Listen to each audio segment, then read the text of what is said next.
Olá, turma, uma boa tarde para todos. Hoje nós vamos fazer a semana 2 de Geografia. São 5 perguntas das páginas 74 até a 77. Nós vamos estudar na aula de hoje a coleta seletiva do lixo e a reciclagem desse lixo que nós podemos fazer tanto na nossa casa quanto na cidade que a gente mora. O que é a coleta seletiva? O que é a reciclagem? A coleta seletiva é a gente separar os tipos de lixo quando a gente for descartar. Então, separa o papel, o plástico, o lixo orgânico, tudo separadinho. Aí existe no município, na cidade, um caminhão especial para recolher esse lixo. Tem um dia certo também. E esse lixo pode ir para a reciclagem, quer dizer, ele vai ser utilizado para fazer outros produtos de outro tipo ou do mesmo tipo daquele que a gente jogou fora, né? Então vamos ler aqui esse trecho, ó.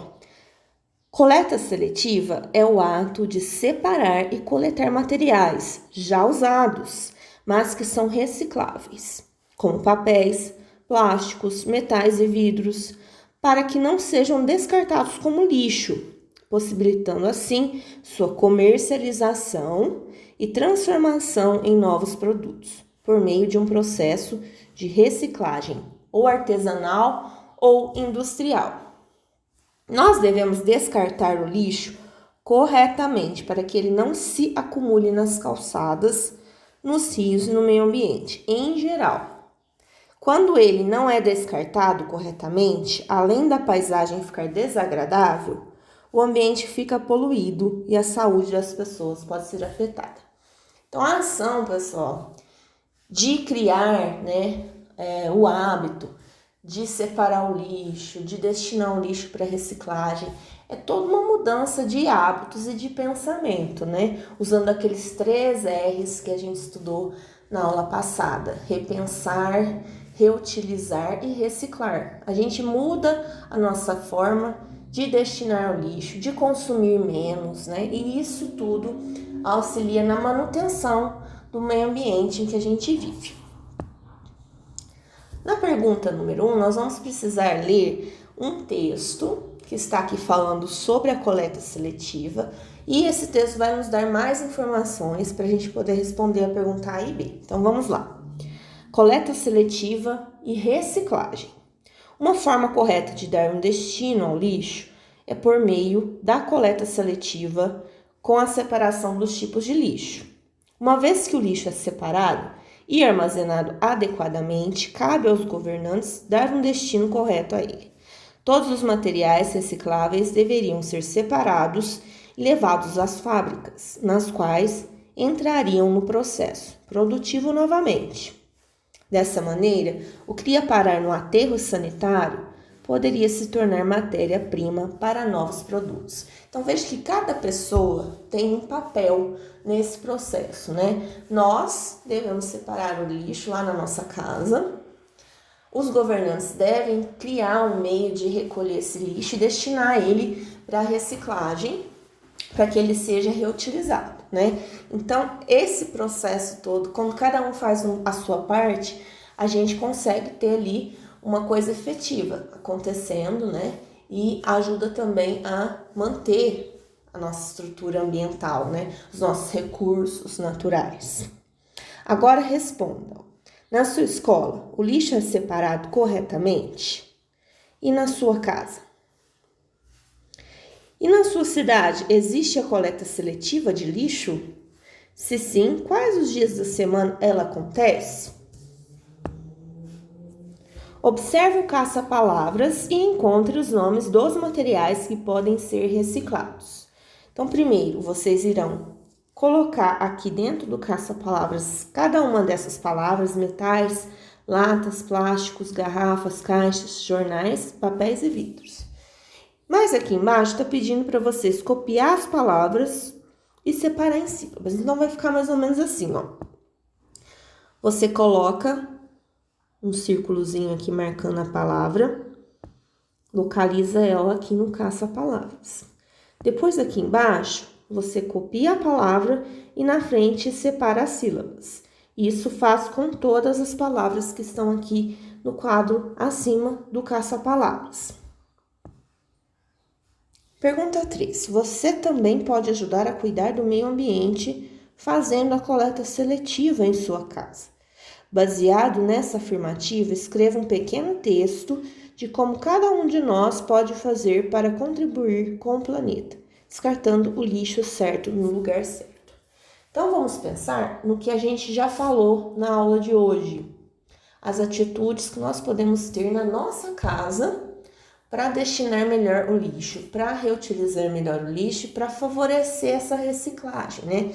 O que nós podemos fazer dentro das nossas possibilidades? Vocês vão escrever em forma de texto. Não é para colocar lista, não é para colocar só uma palavra. Então, vocês escrevem um pequeno texto, pode ser um parágrafo que seja, tá? Vocês falam lá nas ideias de vocês, nas palavras de vocês, o que vocês acham que pode ser feito para preservar o meio ambiente quando a gente pensa no lixo. A pergunta 4, vocês vão colocar V, quando for uma afirmativa verdadeira, e F, quando for uma afirmativa falsa. Então, vamos fazer a leitura de cada afirmativa aqui.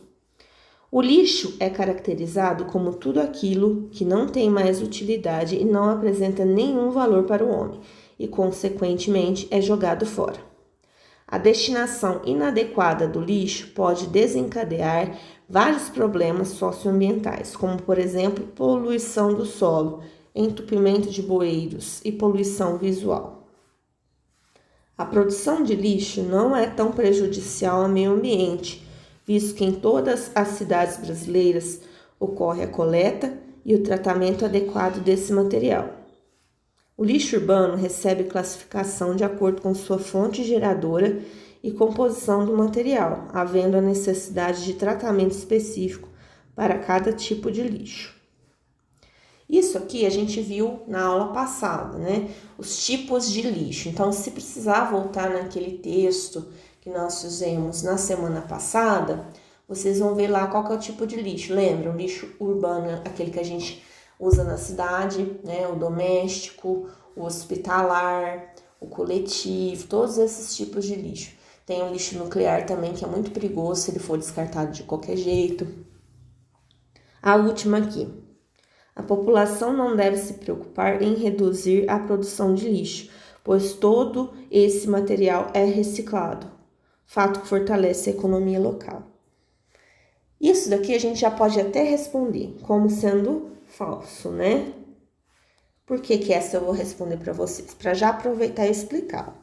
Se a gente não se preocupar em reduzir a produção de lixo, o que vai acontecer a longo prazo com o planeta? Né? Então, a gente deve sim se preocupar com reduzir a produção de lixo. Reduzir, reutilizar, né? Não descartar já de primeira. Tem coisas que dá para usar com outras finalidades, né? Um exemplo clássico, né? A gente toma um sorvete, compra aquele sorvete de pote. Aquele pote de plástico, ele dá para ser usado dentro de casa para guardar, fazer uma marmita, para guardar a comida que sobrou, para a gente comer na janta ou comer no outro dia, né? Então, tem muitas coisas que dá para ser feito dentro de casa. Então, a gente deve sim se preocupar em reduzir a produção do lixo. A pergunta 5, ela é uma sugestão, né? Não tem que escrever nada aqui, não tem que mostrar nada. Apenas se vocês tiverem material reciclável em casa, né? Por exemplo, garrafa, PET, que dá para fazer alguns tipos de brinquedos, né? O bilboquê, por exemplo, que é aquele de equilibrar, né, a bolinha, dá para fazer com a tampa da garrafa PET e aquela parte do gargalo dela, conforme tá aqui o desenho. Dá para pintar, enfeitar, ficar bem bonitinho. Vocês podem precisar de barbante também, além da garrafa, tá? E o boliche. A gente pode encher essas garrafas, né? Pintar ela, ficar bem bonitinho. E jogar boliche com a garrafa PET, né? Então, dá para transformar também em brinquedos. Quem tiver em casa, quiser fazer, fica à vontade, tá? Pessoal, amanhã nós vamos fazer atividade de história. Por hoje é só isso. Qualquer coisa que vocês precisarem, é só vocês me falarem. Até amanhã.